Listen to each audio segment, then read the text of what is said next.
Janasena party రాష్ట్ర అధ్యక్షులు deputy CM Pawan Kalyan పిలుపు మేరకు రాష్ట్ర వ్యాప్తంగా నిర్వహించే పీడ విరగడైంది కార్యక్రమంలో భాగంగా ఈ నెల 4వ తేదీన సంక్రాంతి దీపావళి కలబోస్తూ ఆంధ్రప్రదేశ్ రాష్ట్రంలో అరాచక పాలన సాగించిన వైసీపీ మూకలను తరిమికొట్టే కార్యక్రమాన్ని నిర్వహిస్తున్నట్లు కాకినాడ రూరల్ ఎమ్మెల్యే పంతం నానాజీ పేర్కొన్నారు. కూటమి ప్రభుత్వం 1 సంవత్సరపు పాలన పూర్తి చేసుకుని రానున్న రోజుల్లో రాష్ట్ర ప్రజలకు సుపరిపాలన అందించే నినాదంతో కాకినాడ రూరల్ నియోజకవర్గంలో 4వ తేదీన బుధవారం ఉదయం మహిళలకు రంగవల్లుల పోటీలు నిర్వహించి బహుమతులను అందించడం జరుగుతుందన్నారు. సాయంత్రం దీపావళి మాదిరిగా టపాసులు కాల్చడం జరుగుతుందని వివరించారు.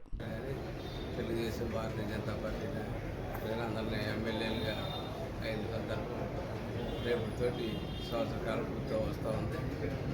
కాబట్టి మా నాయకుడు జనసేన పార్టీ అధ్యక్షుడు ఈ రాష్ట్ర ముఖ్యమంత్రి అయినటువంటి పవన్ కళ్యాణ్ గారి యొక్క ఆదేశాల మేరకు ప్రతి కాన్స్టిట్యూన్సీలో కూటమి నాయకులందరూ కూడా కలిసి రేపు ఒక పీడ విరగడైంది సంక్షేమానికి నాంది పలికిన రోజు కాబట్టి రేపు సంక్రాంతి దీపావళి కూడా రెండూ కూడా ఒకే రోజు సెలబ్రేట్ చేసుకునేటువంటి దినంగా ఆయన ప్రకటించడం జరిగింది. దానికి అనుగుణంగా రేపు ప్రతి ఒక్క గ్రామంలోని ప్రతి వార్డులోని ప్రతి చోట కూడా మేము చేసినటువంటి ఈ సంవత్సర కాలంలో మేము చేసినటువంటి అభివృద్ధి తెలియజేస్తున్నాం. అలాగే ఒక పండగ వాతావరణం చేసుకోవడానికి రేపు ప్రతి చోట కూడా ఉదయం పూట స్త్రీలతోటి ముగ్గులు పోటీలు పెట్టి సంక్రాంతి పండుగ చేసుకోబోతా ఉన్నాం.